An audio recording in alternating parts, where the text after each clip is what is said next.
muchos creen que el éxito es cuestión de suerte o que a los grandes empresarios todo les resultó fácil. Pero la verdad es otra. Detrás de cada marca que admiras hay una crisis superada. Esto es Modo On, un proyecto social de EVE Audiovisual y 113 Ideas, creado para inspirar a través del esfuerzo real de los líderes de nuestra región, con la conducción y estrategia de Juan Carlos Mejía, la dirección general de Enrique Barrezueta, la preproducción y sonido de Sandra Leal y la cámara de Jacobo Barrezueta. Grabado desde la terraza del edificio TAI. Prepárate para conocer el verdadero ADN de los negocios. ¡Comenzamos! Estamos en Modo On y en esta ocasión trajimos a alguien que conozco hace unos cuantos añitos. Ella es mi prima menor, Vicky Bernal. Qué gusto tenerte en Modo On. O sea, Vicky es una especialista profesional en la publicidad y yo me atrevo a decir, muchos no conocerán de Vicky, pero para mí Vicky es una de las pioneras, o por lo menos, sí, yo me atrevo a decir que eso es una de las pioneras de la publicidad en Cali. O sea, desde que te conozco, yo tenía más o menos 9 años, Vicky ya tenía unos 47. Más o menos. Más o menos, mentame la madre, decime algo. En absoluto, Vicky y yo somos contemporáneos, pero recuerdo una temporada en CMN, te conocí. Sí. CMN era Cuellar, Martín, Navia. Exacto, y eso antes había sido Cuellar y Asociados, que había sido otra agencia relativamente pequeña. Sí. Pero bueno, empecemos con lo primero. Vicky, háblame de ti. ¿Cuál es tu experiencia? ¿Cuál es tus estudios? ¿Cómo llegaste a Cali? Porque yo sé que no sos de Cali, Sí. ¿o sí? No. Cuéntame de ti. Es muy difícil a veces hablar de uno, pero bueno, les voy a contar. Mi vida ha sido un poco acelerada. Nací en Bogotá, de una familia bogotana. Un papá músico de la Sinfónica, una mamá emprendedora, ama de casa, muy pila, y pues de ellos creo que traigo esa alma un poco aventurera también. Soy publicista con una especialización en mercadeo. Me encanta el mercadeo. Me apasiona la publicidad. Son dos cosas que una sin la otra no las siento que me gusten más la una que la otra. Trabajando, bueno, hay una parte, yo me llamo Elsa Victoria Bernal. Usted no lo sabía. No tenía ni Ese idea. es uno de los O sea, y nos secretos. conocemos hace unos añitos. O sea, ahorita estaba leyendo Chancuco Sí. y de Elsa. Yo, Elsa caramba. Victoria Bernal, me dicen Vicky desde niña y así aprendí a pasarme los años entre esto. En un primer momento me encantó el deporte. O sea, esta es otra faceta totalmente desconocida. Tenía un novio que era periodista deportivo, por supuesto, me gustaba ir al estadio, soy hincha del Santa Fe. No, ¿en serio? ¿De qué hacemos? Todos tenemos buenos tiempos. Pero malos gustos. No te estoy tirando duro, ¿no, Vicky? No, pero es que no te veo hace rato, tenía que traer. Bueno, en fin, tal, continúa. Del Santa Fe. Desde que estaba pequeña, mi papá nos llevaba al estadio. Y en el estadio conocí al que fue mi novio, un caleño, no voy a decir el nombre, pues aunque ya no está en este plano. Y me gustó mucho. Y arranqué, yo estaba en la universidad, recién entraba a la universidad a estudiar publicidad y me dio por estudiar locución, que era como algo alterno. Y allí yo le decía a esta persona, venga, a mí me encanta el deporte, entonces me dijo, camine. Entonces me presentó a Hernán Peláez, a Adolfo Pérez, y yo me iba a la cabina a oírlos y a verlos, y me encantaba. Y un día le dije, ¿por qué no me dejas entrevistar a un periodista? Oh, vi que una mujer en los camerinos. Y yo le dije, ¿qué tiene? No, que allá se empelotan. Y yo, no, pero venga, usted me hace la segunda ahí y yo voy. Me acuerdo que entrevisté al Pocillo López, que en esa época era un defensa, y a Willington en una entrevista, y me empezó a gustar, pero era más como acompañando ese proceso. Termino la universidad, me encuentro en la práctica con yo no sé si se acuerden ustedes de Humberto Martínez Salcedo, están muy chiquitos todos. Sí, pero yo sí me acuerdo. Él era un guionista, inclusive se volvió público cuando era el que hacía los guiones en Sábados Felices. Y él me contrató en la práctica. Y yo me fui y le transcribía los guiones. Ese era mi trabajo. No digas. Entonces él escribía, él tenía un programa de radio y tenía además Sábados Felices. Yo le transcribía y me encantaba verlo ahí en eso. Y de pronto él también era creativo de Leo Burnett. Y me dijo, voy a hacer un comercial. ¿Tú me ayudarías? ¿Irías como asistente? Y yo, claro, ¿qué hay que hacer? Y fue la primera vez que estuve en un rodaje de un comercial de La Fina. Ay, me olvida que era. Margarina La Fina. Sí. Luego él siguió en ese proceso, que fue un año de práctica con él. Me mandó a la transmisión desde Medellín del sorteo extraordinario de Navidad. Entonces yo iba como coordinadora, que no sabía qué tenía que hacer, pero obviamente me fue muy bien. Y allí conocí a una persona que después te encadeno en la historia. Jean Martin. Era el director de arte y el director creativo de Leo Burnett. Él era el director en ese momento de todo lo de La Fina, entonces de Grasco Dersa. Y estuve trabajando con él en varias oportunidades. Fue maravilloso, a mí me quedé encantada con eso. Y finalmente pues termino la universidad, me sale un trabajo con Selecciones de la revista Selecciones. Y llegué allí al departamento de publicidad. Cuando ahí me dijeron que tenía que más o menos vender pautas, yo, ¿qué? No, eso no es lo mío. Y resulta que me dejaron en todo lo que para ellos eran nuevos medios. Entonces eran las colecciones de discos de los Beatles, de música cubana, o sea, todas esas colecciones de selecciones, nosotros las cogíamos, las volvíamos ventas a través de la suscripción de la revista. Eso era maravilloso. Y ahí duré, como 2 años, hasta que el gerente me dice, Vicky, hay una posibilidad en Panamá, ¿por qué no se va a hacer una investigación de los medios en Panamá? Y yo le dije, pues sí, yo a todos le decía que sí. Menos mal que no era para hijos, ¿no? Sí, no, menos mal. Entonces me fui y duré 3 años. Mi jefe era el presidente del Banco de Colombia, que era Jaime Michelsen, y yo no sabía la magnitud de lo que eran ellos. Eso era el Grupo Gran Colombiano allá. Entonces yo llegué a esa empresa de mercadeo y hicimos la investigación de los medios de ventas por televisión. Y montamos e implementamos las ventas por televisión. Entonces vendíamos lo que antes vendíamos por la revista, lo empezamos a vender en directo. O sea, salía el comercial, hacían los pedidos, al otro día entregábamos. O sea, era un tema súper interesante. Bueno, ahí duré 3 años, me devolví, me casé y mi esposo vivía en Cali. Entonces me dijo, ¿Cali o Cali? Y yo a Cali, que me dijo, no, pues si no nos vamos para Cali, pues lo lamento, hasta aquí llegamos. Entonces yo dije, bueno, pues sí, me voy para Cali. Y mis amigos eran Jorge Vargas, el de RCN, o sea, eran todos los directivos de RCN, Caracol y Todelar. Y yo dije, algo me invento con ellos. Y llegué aquí y efectivamente Jorge me dijo, no, Vicky, venga, están buscando a alguien en Centrum. Centrum era la agencia que después fue Ogilvy. Entonces yo llegué allí y allí me contrataron en el área de medios. Sin embargo, Vicky, es importante también aclarar, yo me acuerdo, pues, esa época, Cali era como un hub, ¿no? Claro, Cali era una... Cali tenía las 4 agencias más grandes que habían, o sea, yo llegué a Centrum en ese momento y eran 50 personas, luego pasó a ser Ogilvy y éramos 80 personas, o sea, era muy grande. Y era un referente porque estaban todas las multinacionales aquí. Todas las multinacionales necesitaban agencias globales y ahí fue un desarrollo de la publicidad súper linda. Ahí aquí estuvieron todos los grandes creativos importantes. Estaba Peter, que fue un referente sin lugar a dudas.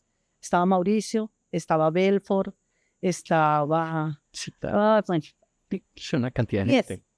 todos eran igualmente buenos, espectaculares. Por ejemplo, y te interrumpo, pero es que me estoy acordando, si no estoy mal, y tú me corregirás, Peter Martin, ese señor, pues era un publicista muy famoso aquí, y él fue el que diseñó el logo de la vivienda, La ¿cierto? casita roja de Que la hasta el vivienda. sol de hoy sigue, pues eso no ha cambiado Es la nada, es la casita. misma cosa. Sí, él fue.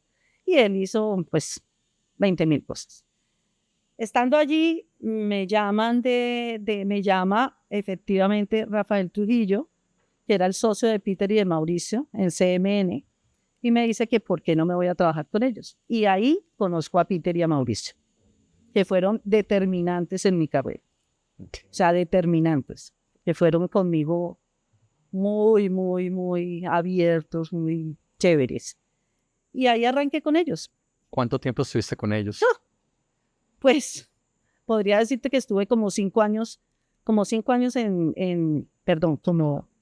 años en CMN, luego CMN se vuelve una multinacional, DDB Colombia, y ahí estuve otro rato, luego de ahí me asocio con Mauricio Cuellar, en Cuellar y Asociados, Ok. nos fuimos allí, ahí eso nos resultó muy bien por un tercer socio, y yo me fui a una compañía que creé, o sea, mi primer emprendimiento. Eso te iba a preguntar, ok. Ese fue mi primer emprendimiento. Y era Plan B. Plan B nace como una compañía que solucionaba los problemas de las agencias grandes. O sea, era Muy un mercado, específico, o sea, claro, Plan B. Es el Plan B.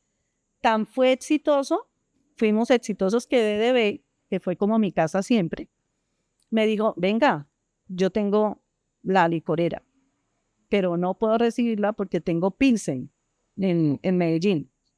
Entonces recíbela tú. Y yo le dije, bueno, listo. Entonces hicimos un acuerdo con Michel Arnau, que en ese momento era el presidente, y me paso a la parte de abajo de DDB. O sea, DDB estaba arriba, yo estaba en Plan B. Y ahí duramos un tiempo.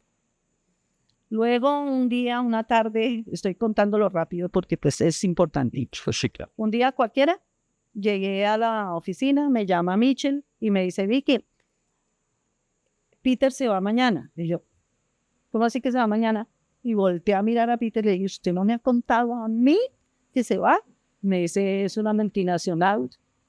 Era una negociación que venía haciendo desde hace rato. Pues no le puedo contar.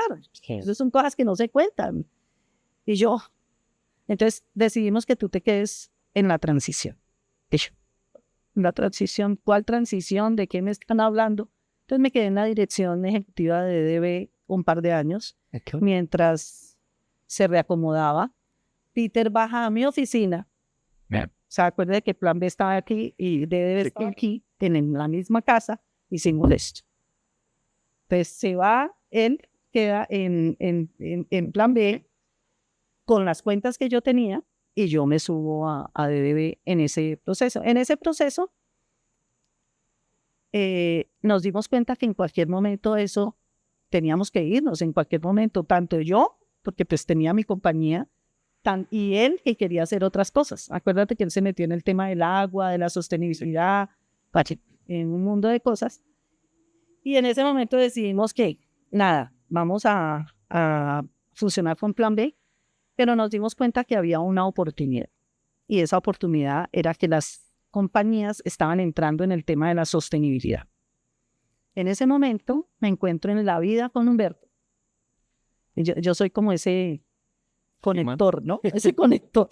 Me encuentro con Humberto en mi vida. Yo ya me había separado hace 5 años, lo conozco. Él es zootecnista con una especialización en resolución de conflictos y bueno, de muchas cosas. Y él decía que porque hacíamos publicidad, que a él le parecía eso, pues él trabajaba con comunidades, era chistoso, ¿para qué? Y dijo, cuando podríamos hacer proyectos de bien social, ¿por qué no trabajamos en un área de sostenibilidad, de valor compartido? Y así nace Yanapanacú, que es la fundación, que es Yanapanacú, significa ayuda mutua en quechua, y era lo que hacíamos. O sea, si usted necesitaba algo, nosotros, digamos, en términos de sostenibilidad y de bien social y de todo esto, pues lo solucionábamos, hicimos grandes proyectos muy conocidos como la campaña en contra del maltrato a la mujer. Hicimos Hola Pacífico, un tema de Vallecaucanidad. ¿De qué año estamos hablando, Vicky? Estamos hablando del 2005, Ah, ok. 2000, como hasta el 2009. Pues nosotros seguimos haciendo, Eso lo que pasa es que lo integramos. Sigue, ¿no? O sea, Claro, claro. Lo que pasa es que ahí entra y en el 2007 hubo un tema muy complejo en Cali y es que las multinacionales empiezan a ir para Bogotá. Baja la operación Macán, baja la operación DDB, estaba a punto de cerrar, que después fue lo que finalmente hizo, Ogilvy también. Los clientes empiezan en Rubicam, es más pequeño, después se vuelve BML y todo lo que pasó. Y esta ciudad queda con la publicidad dispersa. O sea, una cantidad de personas que habían salido de las grandes agencias con unos talentos maravillosos, un Faber Jiménez, por ejemplo, un pintor maravilloso en un gráfico espectacular. Y Peter, que era muy visionario, dijo, venga, ¿y por qué no nos juntamos? O sea, no nos asociemos, juntémonos, hagamos algo colaborativo. Entonces, cogimos 5 empresas y nos fuimos para un lugar, tomamos como un edificio pequeño en Centenario y ahí funcionaba. Faber era una agencia de creatividad, o sea, era solamente creatividad. Plan B era estrategia, que es lo que hacíamos. Teníamos una agencia de relaciones públicas, allá adentro teníamos otro grupo creativo porque San John nos pidió 2 grupos, entonces trajimos una agencia aliada y ya no para. Pero ya era un parche. Ya. Claro, éramos un parche, éramos un parche.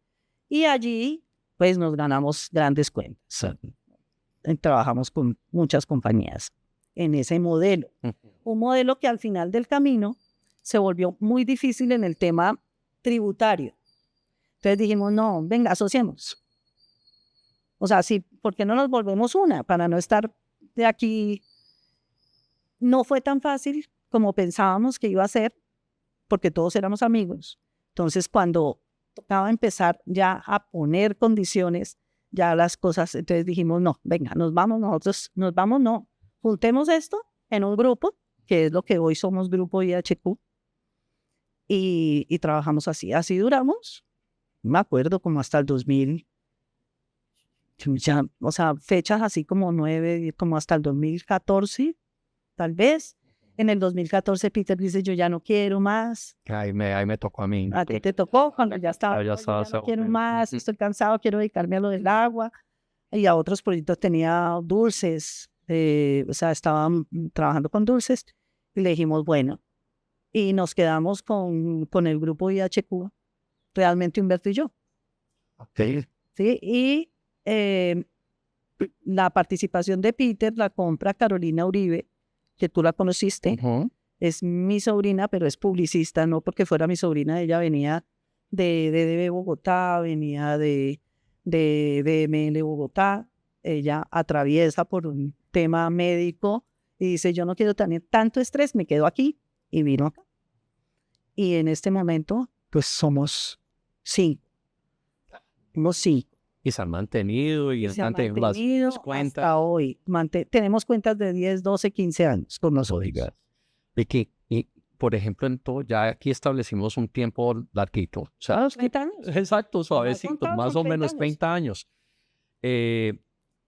¿Cuáles han sido unos momentos duros para ti como una persona que tiene empresa, como empresaria?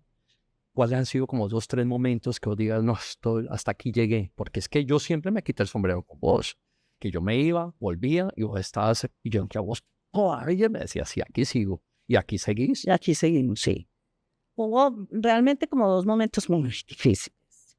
Uno, esa digamos, como ruptura, esa salida de Peter, pero eso también se da en el mismo momento en que un colega nuestro, al cual le ayudamos muchísimo, porque vos sabías cómo era Peter y cómo sigo siendo yo, que le abríamos la puerta a lo bueno y a lo que viniera. O sea, si habían más empresas, pues más competitividad había. Claro. Y esa persona se presentó donde 2 de nuestros clientes, bajó el fee a la mitad, se quedó con las 2, con una cuenta, la otra sí dijo, no, yo no le juego al tema.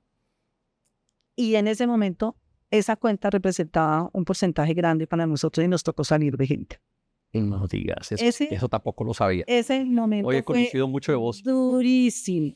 Pues porque ese Luto. momento, uno dice, pero dijimos aquí, y yo me paré, yo me acuerdo que me decían, no salgamos. En ese momento, pudo haber pasado 6 meses y yo dije, no se mueve nadie de aquí, porque vamos a conseguir. Y fue cuando entró Manuelita, entraron otros clientes y logramos, pero siempre hubo un porcentaje que nos tocó, porque pues esto es servicio. Claro. O sea, no hay nada que hacer, no podemos mantener una operatividad si no hay. Ese momento fue muy difícil, más que difícil, nos dio muchas ganas de hacer las cosas bien y de decir no más, y esto no puede parar aquí, pero me dio muy duro el tema ético y moral, Claro. ¿sí? No, es Yo que decía, siente uno, pues, "Ay". Yo dije, nada, se siente no, fue horrible, horrible. Esa fue, creo que es el momento más difícil que tuvimos, más difícil. En ese momento nos pasamos de casa, estábamos en Granada, nos fuimos para Cristales, y eso fue como un renacer distinto, chévere. Entonces allá llegamos, tuvimos pues por fecal, o sea, ya fuera de las normales, porque es que yo te cuento que las que tenemos nosotros llevan 12, 15 años con nosotros. O sea, sí, yo recuerdo que su gente no lo rotaba, o sea, así que ahí están todos, hay personas con nosotros que llevan 15 años, o sea, perfectamente. claro. Y ahí ya empezamos a manejar esos momentos, pero aprendimos cosas. Uno, aprendimos que lo ético y lo moral no es negociable. En el primer caso, en el segundo caso, cuando ya vimos que estábamos, o sea, que tener negocios con la ciudad, con el gobierno, era riesgoso porque esos normalmente entran y se acaban, y cuando se acaban toca acabar, porque cambia el gobierno, cambia la gente, cambia todo. Y entonces dijimos, el modelo de negocios no es ese. Nosotros no tenemos clientes, tenemos aliados, que son los que permanecen con nosotros todo el tiempo. Y el resto son proyectos especiales. Entonces entra un proyecto especial, nosotros lo trabajamos como un proyecto especial, o sea, no nos comprometemos nos comprometemos con el trabajo más, no con la gente que está allí, porque esa puede entrar y salir, o sea, la tenemos como proyecto y nos da una, digamos, formalidad en la operatividad. O sea, hemos ido aprendiendo. Eso estoy viendo, como que aligeraste cargas Sí. y escoger los proyectos. Entonces, escojo los proyectos. En este momento, chévere de nosotros es que trabajamos con quien queremos trabajar. O sea, no fue como al principio que uno dice sí a todo, ¿no? Uy, no, yo tengo que facturar. Hoy en día decimos, calma, vamos a mirar con quién podemos hacer desarrollos y en eso estamos. Un año muy difícil pero también muy retador. También lo tengo que decir. Esos son como los dos años, los 2 hitos ahí como que, sí, que lo mueven a uno un poquito. Pero el resto no. Además, vos, pues yo no te recuerdo bravo a ti. Yo te recuerdo como una persona de cabeza muy fría. O es impresión mía. No, yo creo que tengo algo de... Sí. Pero normalmente no me gusta ponerme brava porque lloro. De la ira. No digas. Lloro. Entonces, como que, no debo hacerlo, ¿no? Claro. Pero no, normalmente sí soy muy ecuánime, muy equilibrada. Siempre le veo la parte buena, nunca le veo la parte mala. O sea, a mí cuando me dicen, ¿qué es lo más malo que te ha pasado? Yo digo que aprendí. Cuando hablas de posiblemente retirarte de algo que has hecho toda la vida, ¿cuáles piensas tú que serían esos síntomas donde uno dice, no, me tengo que retirar? Cuando me aburra, cuando me dé pereza ir, cuando no disfrute una reunión, cuando no trate de buscar una oportunidad en las conversaciones con los clientes, en ese momento. Y yo creo que yo he ido preparándome para eso también. Y no me dejan, cosa que todavía digo, bueno, chévere que la gente, aún los clientes y los mismos colaboradores y personas que trabajamos juntas me digan, no, Vicky, venga, es importante que tú estés aquí porque... Entonces yo digo, ok, chévere, ahí. Sin embargo, ya he ido soltando, pues porque las nuevas tecnologías que me apasionan, estoy feliz con la inteligencia artificial, me encanta, o sea, disfruto de todas esas polémicas, me he metido mucho en los aspectos legales también de la comunicación. Y ya nos has hablado de 30 años de publicidad y mercadeo tranquilamente, especialmente aquí en la ciudad de Cali. ¿Cómo ves los siguientes 3, 5 años con todos los cambios que estamos viviendo, especialmente nuevas tecnologías y todo? Muchos padres dirán, no, yo no quiero que mi hija estudie diseño gráfico o copy o lo que sea, porque eso ya lo hace la inteligencia. ¿Qué piensas tú entre muchas cosas?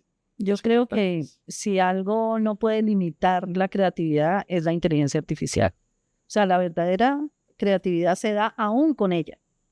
Es cómo uno logra salirse de allí para volver las cosas más humanas, porque finalmente lo artificial no funciona. Eso ya está medido. Volvemos al tema de la humanidad y la cercanía, y todo el tiempo ustedes que trabajan en esto también les dicen, no, es que la gente se debe ver como es, más humana, y ese pedacito no lo hace la inteligencia artificial. Lo puede, pues, intentar, pero no lo hace. Yo creo que vienen unos años muy retadores para los chicos, ¿sí? Porque va a haber mucha gente en el mismo panorama y solamente se van a salvar, digamos, de esto sin que se aburran cuando encuentren el camino perfecto para salirse e interpretar las nuevas tecnologías. Pero tiene que ser un trabajo de ellos. Hoy estaban viendo la semana pasada que los chicos ya no quieren ir a la universidad, que quieren estudiar desde casa. En Bogotá cerraron 2 colegios, o sea, bajaron de los colegios importantes. Aquí como que también están haciendo serios ajustes y están volviendo a algo que en su momento, hace muchos años, tenían y eran los tutores en casa. No sabía, ¿sabes? Tutores en casa. Entonces preparan a los muchachos van y presentan un examen y listo. Y socializan en sus espacios libres. O sea, no están todo el tiempo en el colegio. Entonces, ese tipo de cosas va a cambiar y está cambiando el mundo. ¿Y cómo ves que afecta al mundo de la publicidad que es el que tú vives? Mira, yo siento que siempre es una oportunidad. Ok. O sea, tiene que ser uno muy creativo para que algo pase. Entender lo que está pasando. Hoy la tendencia es en el entorno cultural. No de cultural por cultura, sino cultural por la forma de vivir. Entonces tiene uno que entender esa cultura arraigada en cada grupo objetivo para poder pegarle a la comunicación y que genere empatía. Es que antes le hablábamos a mujeres de 18 a 20 años. Hoy le hablamos a la gente que tiene las mismas, puede tener edades diferentes, pero los mismos intereses. Entonces son audiencias. Y yo sí creo que esto va más rápido de lo que uno quiere. A nosotros que nos cuesta de pronto trabajo ir a esa velocidad. Pero de resto, considero que es maravilloso tener todas esas herramientas que no tuvimos nosotros. Entonces, ¿qué dirías? Ahora me dijiste una expresión que me encantó. ¿Cuál fue? Que no todo tiempo pasado fue mejor. Exacto. No todo tiempo pasado fue mejor. A mí me encanta hoy la inteligencia artificial. Yo entro, verifico, confirmo las fuentes. O sea, entra uno en otro mood. Porque es que además quienes están al frente tuyo tienen 30 años. 30 años tienen hoy la gente de mercadeo. 28, 30, 31, viejos ya los 40. Los que están liderando hoy las compañías en mercadeo. Entonces, ellos tienen otra forma de vivir y otra forma de ver el mundo. Creo que a nosotras las mujeres no nos fue bien en el pasado, que nos tocó hacer más de lo que debíamos, Claro. ¿sí? Para demostrar. Pero hoy en día, muchas mujeres en la publicidad, muchas mujeres exitosas, presidentas, vicepresidentas. Cuando yo te decía en algún momento, si alguien ve Mad Men, es lo que nosotros vivimos en ese momento. Y no es lo de hoy. Pero quiero decir que eso culturalmente era aceptado. Eso no era acoso, no era nada. O sea, eso era así, simplemente era así. La gente, obviamente, la gente que se pasó, gente que, pero tampoco ni lo pararon, ni hicieron nada al respecto. ¿Sí? Eso viene ahora. Pero pues yo no podría decir que Peter y Mauricio, ellos fueron acosadores. Ellos solían llegar a abrazar, eran abrazadores, eran chéveres. eh, Se compartía con ellos, incluso con un trago, sin problema. O sea, había esa parte social que era muy importante en las agencias, obviamente con las limitaciones de las mujeres. Las mujeres hacían un trabajo, pero no iban a presentar el trabajo normalmente. A ti sí te tocó a ti. Pues a mí me dejaron después cuando llegó Tita. Tita también es una mujer claro. muy interesante. Señora. Obviamente ella fue de las pioneras, mujeres que tuvieron historia con eso, pero muy difícil. Yo creo que cuando yo siempre les remito a los chicos cuando llegan a la agencia, les digo, vean más bien para que aquí no lo vayan a hacer.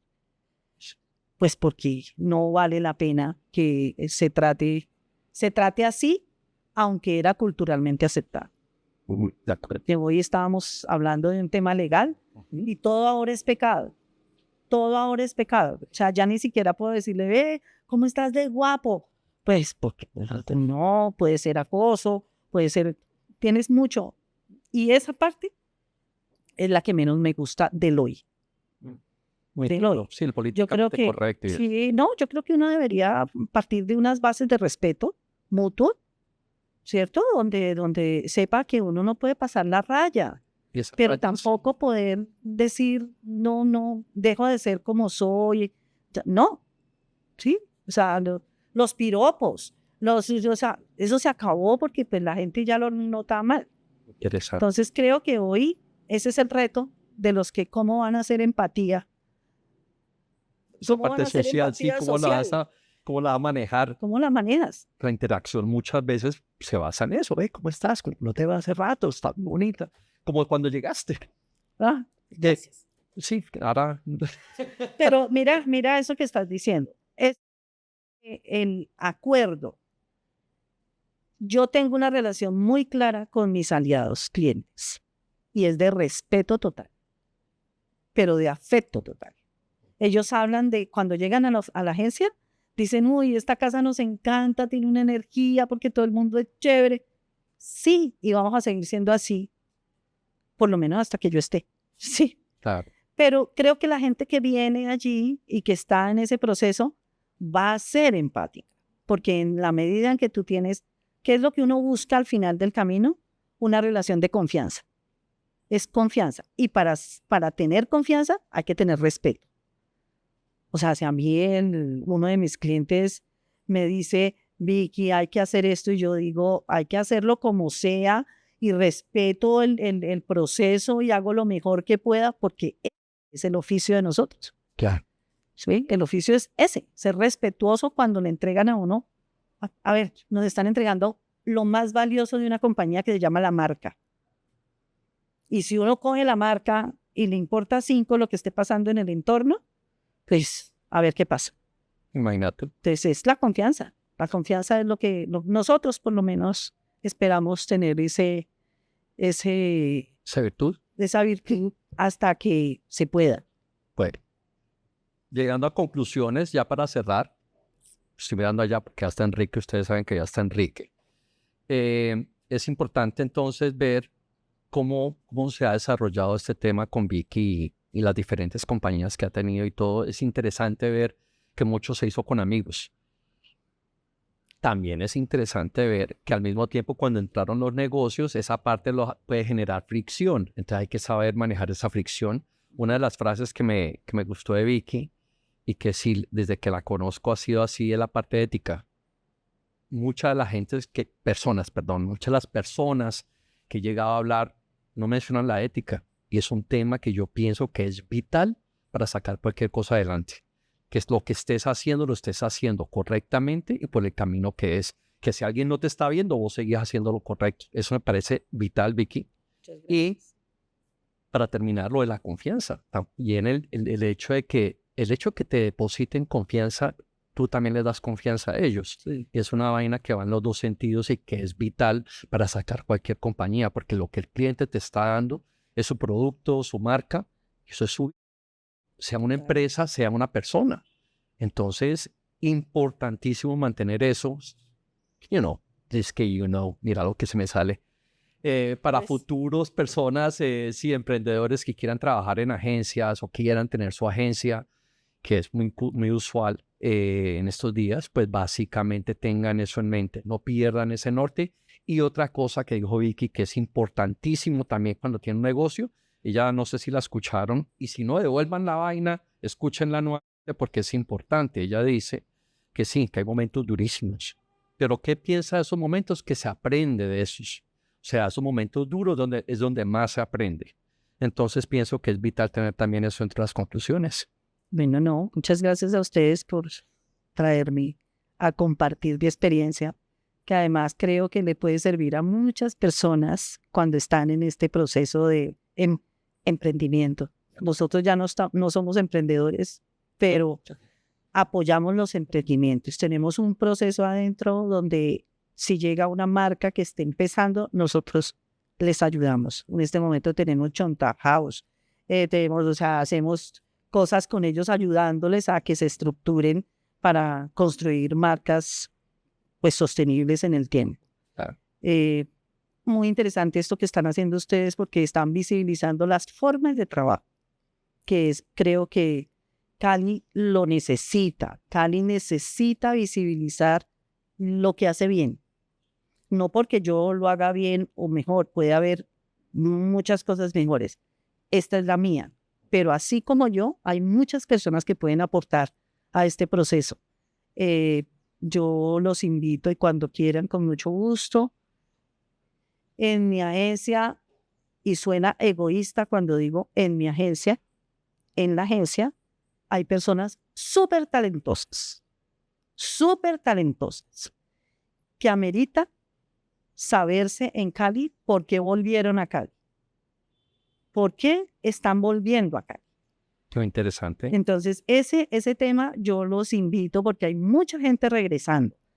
Y si regresan es porque finalmente hay algo poderoso en la creatividad en Cali, que se ha vuelto un poco no sé, como que pasa desapercibido, siendo una capital creativa, porque así nació aquí. Bueno, O sea, aquí las grandes agencias nacieron, muchas aquí. Entonces, con los clientes grandes. Entonces, ahora no podemos quedarnos atrás. Gracias de verdad. Sé que ustedes esto lo están haciendo muy bien y gracias por invitarme. Siempre serán bienvenidos a IHQ porque allá el corazón es el que vale. por allá estaremos. Yo pasaré por allá, se los prometo. Les mandaré ríos. Vale. Muchas gracias, Vicky. No, con mucho gusto. Con mucho gusto. Las mejores decisiones se toman cuando estás bien informado. Si este episodio te aportó valor, suscríbete y compártelo. Modo On es una coproducción de EVE Audiovisual y 113 Ideas. Conducción y estrategia de redes, Juan Carlos Mejía. Preproducción y captura de sonido, Sandra Leal. Cámara de host, Jacobo Barresueta. Dirección general, cámara de invitado y montaje, Enrique Barresueta. Ponte en modo on. Nos vemos en el próximo episodio.